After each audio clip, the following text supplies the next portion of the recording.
I can get along with a pimp, and I can get along with a politician. Unfortunately, today, they're the same. So it was okay talking to a pimp and a politician, because today they're the same. They prostitute themselves to get ahead. They'll say anything to get ahead, to get in charge. Well, they're not in charge. They just use the laws against us. We're in charge. Okay? We are in charge. That's why you're supposed to be an informed voter, so you don't have some nutcase in there. Look at this Adam Schiff. Guy's eyes is bulging out. He lied on TV, and Nancy Pelosi's not even paying attention just because he's a Democrat. Oh, yeah, no, he read right from the transcript. And even George Stephanopoulos, who is a Clintonite, turned around and says, no, that wasn't his words. And she said, oh, yes, it was. The guy stood there in front of the investigating committee and says, acting like he's reading from Trump, I'm going to tell you just 7 times. I want you to dig up dirt on Joe Biden, and a lot of it. None of those words were in that transcript. And that's how they get you to be angry at the other party or the other person, because if you're not watching everything, you think what he's saying is the truth. And they expect to get to the uninformed person to be angry to get on their side. Okay, all these people, you got Antifa out there, they're wearing no to Nazism. Okay? They got no swastika with, that red circle with the line going through it. Huh. Listen to me. All the way to the left are fascists, all the way to the right are fascists. Why don't we just go according to the Constitution? And when Nancy Pelosi and all these people on the Democrat Party, unfortunately, they infested the Democrat Party. They're not real Democrats. There are real Democrats. It's not them. Okay? But they have lied to the people over and over again. And their lies are causing civil unrest. When was the last time we had a shooting? There should be one coming up soon, because we have to start talking about taking guns away. So somebody's going to have a shooting. Okay? And that's what they do. Most of these people that do shootings are either patsies that got set up, or they have a mental problem and they're primed and ready to go. And when they're told to go, there's keywords that they use to go, to incite them to cause this. It's all a setup. How disturbed is a political party that turns around and uses people who have mental disorders to use them to get their point across? That's very disgusting, ugly, and I think they're a little insane to do that. When you think about it, they're really pulling the trigger. It's that simple. So, I was watching CNN, and James Clapper, actually threw Barack Obama under the bus the other day. He actually turned around and says, well, I can't do any kind of investigating unless the commander-in-chief knows about it. So when he goes down, he's going to say, well, the commander-in-chief told me that I had to do it. He is the commander-in-chief. I have to do it. That's my job. So that means that Clapper, and it was on CNN and everybody was pretty quiet about it, he threw Barack Obama under the bus because he knows it's coming down. He knows. And let me tell you, he could swing for what he did. So now his defense is, I did it because the president turned around and told me to do it. And not Trump the president, Barack Obama the president. So we're going to take a break, and when we come back, we'll talk a little bit more. Thanks. So Support for KPFF comes from B&P Dirtwork. B&P Dirtwork offers all-purpose backhoe for driveways and fifth wheel pads, digging trenches, clearing lots and fields, and more. B&P Dirtwork is licensed, insured, and happy to work for you. More information at 702-540-0961. That's 702-540-0961. All statements heard on this station are that of the program hosts, co-hosts, guests, and callers alone and are not necessarily those of this station or its affiliates.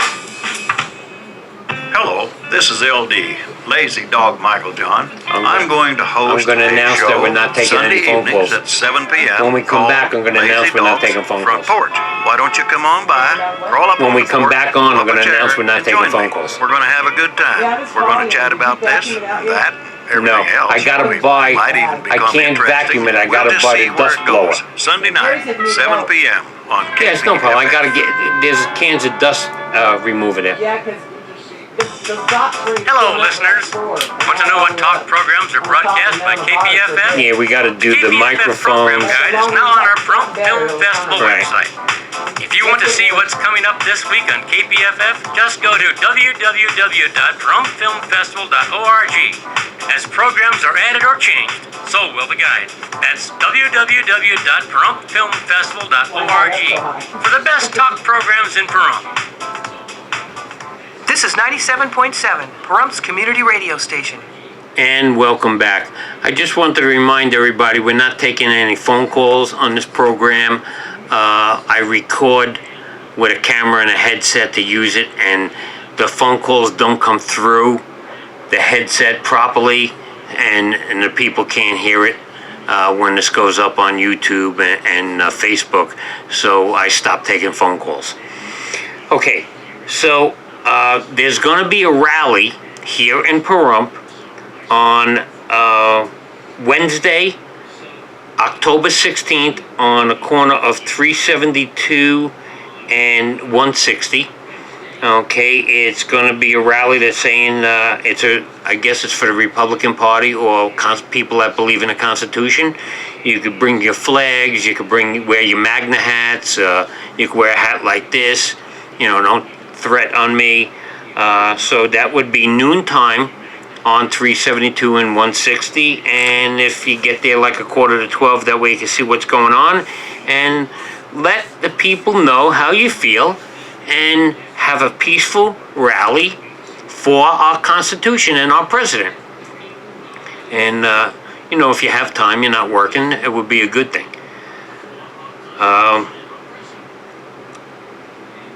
Did people see the rally that Trump had in Louisiana? I mean, this guy could turn around and get the crowd. He has a lot of enthusiasm when he talks. He talks like me or anybody else, or I guess I talk like him. And he's the typical New Yorker, and that's probably why a lot of people don't like him, because a lot of people don't like New York. I mean, there's not much to like about it now since de Blasio's been mayor. I was talking to somebody today.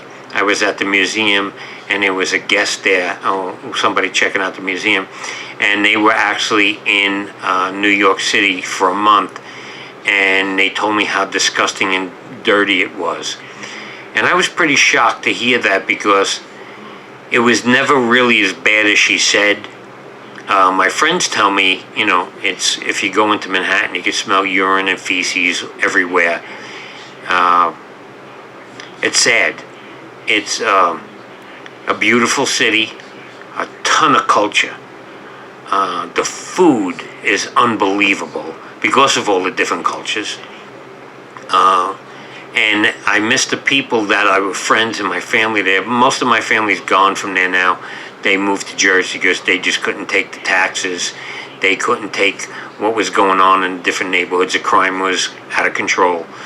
And it was like that years ago. And then when Giuliani became mayor, he really cleaned the place up. Broadway and 42nd Street was like prostitute alley. And he cleaned that right up. He actually did such a good job there that Disney actually opened up a big store there on Broadway and 42nd Street because the area got so, I don't know, would say much better. Okay, the crime was gone from there. The prostitutes were gone from there. And the reason why I'm saying that is somebody's from New York saying, well, prostitution is crime. Well, not in Nevada, it's not. So, we don't allow street prostitution here. It's legal. You have to go to a well-controlled place. But I was really sad to hear how bad it was from somebody that didn't come from there. And it's sad. The museums in New York and I mean, you got Grant's Tomb, you got Broadway. There's just so much you can't even talk about it. But if you can't find something to do in New York City, forget it, you're not looking for something to do. So, New York will always be in my heart. I really enjoy living in Nevada. I say Nevada. And, but, you know, I grew up in New York, and it was a real good place to grow up. It was actually, when I came here in the beginning of '98, Pahrump reminded me of Staten Island in the 50s and 60s, and I really liked it. So, it's just sad to see that fall apart like that, and people from California have to be upset too because of what's going on. I mean, I remember the first time I went to California, to LA County, for my friend's wedding. I knew him since I was 4 years old.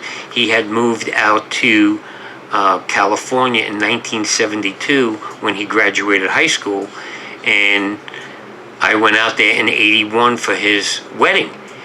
And California was beautiful. And then maybe 5 years ago, I had to drive to the same area because I had to do something. And the highways, the sides of the highways looked like everything was dead and burnt and trash, and it looked like a nuclear blast happened. And this was a place, the first time, because we didn't have that in New York. We didn't have landscaping on the sides of the highways and stuff because the highways they're right up against houses, you know, because the place is real tight.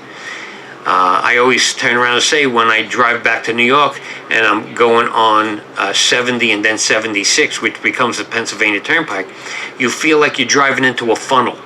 Everything gets closer to the road and tighter and crowded. And California got like that, and I didn't like it. I don't actually like, people may think that I'm crazy, but you know, when I try to pull out on the 160 and I'm waiting for traffic, it's like, wow. You know, now I knew what the person was talking about when I moved here 21 years ago and said, oh, this place it's not rural like it used to be. And I'm looking around saying, this ain't rural. Now I know how they feel because I'm looking at it 21 years later and I'm saying, well, where'd this traffic come from? So things do change. You have to change with it. And I just so remember that rally on 372 and 160. Now I want to talk about progressives in Hollywood. And it was a big thing on TV because Ellen DeGeneres and George Bush were at a football game sitting next to each other.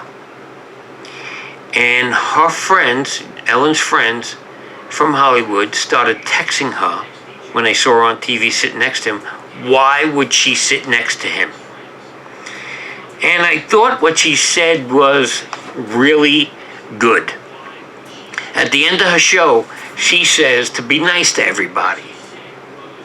And she means it because she's just not nice to the people who think her way and the way of her friends. George Bush, they may not be on the same page politically, okay? And I'm not a big fan of George Bush. He wasn't that good of a president. He screwed some stuff up. And she said, well, I say be nice to everybody, so she's being nice to everybody. So there's a woman who keeps her word. Whatever her political views are fine. Whatever her sexual orientation is fine. I don't have a problem with any of that. That's between them and their maker. It's not up to me to judge anyone unless they personally affect my life. Okay? Not my way of thought, my life. If you step into my world and you try to harm it, oh, you're in for it. It's that simple. I'm not backing down to anybody. And I'm glad that she said, she could have said, well, that was the only seat that was available and the seat was given to me. She said what she believes. He is part of the everybody. So I respect her for not being two-faced. And it's because she was laughing with him, and they both knew because you saw her on TV, her phone was blowing up. Okay? Because she was sitting next to him, and they both laughed about it. So I respect her because she talks the talk and she walks the walk that she talks. So you got to give her respect. Whether I agree with everything she says, but I got to give her respect. So I am going to give you an update on Mr. Herpes. And the reason why I'm calling Paul Miller Mr. Herpes is, from what I understand, herpes is a social disease that you can't get rid of. Okay? And Paul Miller is a disease to society. And you can't get rid of the guy. I mean, the paperwork that is being done and the hoops that you gotta jump through. And the other day, I go out to put my trash out, and there's trash from my pail from one corner, I would say maybe 500 feet along Thousand Ave. And I look at it, and the trash was from my pail. And it was Paul Miller's trash. And how I know that is because when I called him and I says, your trash is all over the place, you go out and clean it, he said to me, how do you know it's mine? I said, well, because you're the only one that lives at this property and uses that pail that wears a diaper. And I really don't want to pick up your used diapers off the street and off my property. He says, well, I'm sick, and then he starts talking with a raspy voice and starts breathing heavy. And when I heard him breathing like that, I thought maybe the gay mafia was going to work on him. But then again, I had to sit down and think of reality, and I said, well, maybe this guy, he is pretty sick, mentally and physically. And I said, well, he's breathing like that, and he's trying to yell at me on the phone. And because I don't knock on his door, I guess the guy's crazy. He might just start shooting through the door. And I'm not afraid to die, but I don't want to be killed by a moron. So then I started thinking, well, it's not the gay mafia, so maybe he really is having a breathing problem. So I got my cell phone out while I'm picking up the trash, because he's not going to do it, and I don't want it to go on my neighbor's property because it's not fair to them. And I get the cell phone out and I call 911, and I says, I got a guy on my property who's gasping for air. He can't even talk to me while I'm trying to talk to him. I think he's having a breathing problem. And from what I understand, I think he has a breathing machine. I don't know if he does or not, but he tells the cops all the time when the electricity blows out, I'm trying to kill him because his breathing machine won't work. So I have to assume that he has a breathing machine. I've never been in his unit. I wouldn't want to be in there. I wouldn't want to. That place is like a roach motel. It's so filthy and dirty that if you get in there, you're probably going to get stuck to the floor. So I called, and I turned around. I gave him my name, and I turned around and told him, the guy is in Unit F, and he's having a breathing problem. He turned around and told me he's sick. And I told him why. I says, his trash is on the ground. He says he's sick. He can't go out, and he's not going to go clean it up. So the ambulance came, and they're looking for 5980 because my entrance is on Thousand Air, and the address is 5980. So I'm waving the rake because I'm picking the stuff with a rake because I'm not going to touch it. And I waved to them, and I says, are you looking for Miller? They said, yeah. I says, he's in that unit right over there. So they knock on the door, and he says, what do you want? And they said that he was, you got a call that you were having a problem breathing. Who called you? And he says, well, Greco called. He doesn't have authorization to call for help from me. When they turn, I says, what happened? He says, you don't have authorization and he don't need any help. So he was either lying that he was feeling sick and he didn't want to go out and pick up the trash, or he's rather die than give me any credit for trying to save him. So I decided that if I find him face down in my driveway, I'm just going to step over his carcass until the crows start coming to pick at his flesh. And that's just the way it's going to be. If he, if he dies right in front of me, he's told the people I'm not authorized to call for help for him. So I guess I'm not authorized to do that. Just hope his body's not in the way so I can get my car out of the driveway. But, I try to put a little spin on it to be funny, but the whole situation's sick. Okay? And the people that back him up are just as sick as he is. Because when you lie to people, they turn around and say, this is a good person, you're lying. He's not a good person. The things that I learned about him since April, all this nonsense I've been talking about has been going on since April 11th. Okay? The guy we didn't even have a honeymoon period. Okay? He just was a butthead from the giddy up. It's that I don't know what I could say on the radio without getting shut off. So, this is a very bad situation. And there's no reason why. I have another person on the property. He's much older than all of us. He's about 5 years younger than my mother, so he's about 85. And he's been taken out by ambulance 3 times, and he was the one who called. And, Miller will come out there with a flashlight and get in the way. The ambulance drivers will tell him get in the way. He's fighting with them. I'm not in the way. Well, if the ambulance drivers turn around telling you to get in the way, you might be in their way. But he actually thinks that he runs everything there. And like my friend Vinny said, he has the Messiah complex. And I said, what's the Messiah complex? It's anywhere where he is, it's his domain. And he has full control and he'll do anything he wants there. Well, I said this once before, well, go buy yourself a piece of property somewhere and do whatever you want there. But don't do it. There's people at corporate offices of the corporation that owns that property. The corporation owns the property, and I'm responsible for that to them. And I actually screwed up because I put him on that property without calling anybody.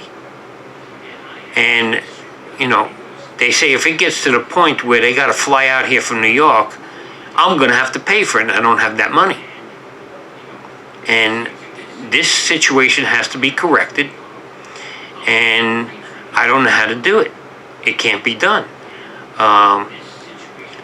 They turn around and I go to courts, I'm filling out all kinds of paperwork, and then I bring the paperwork back, and this wasn't done correctly, and, it's a corporation, you got to get an attorney. And then I talk to a real estate person, I say, you don't need an attorney. So, do we have the courts protecting him? And they told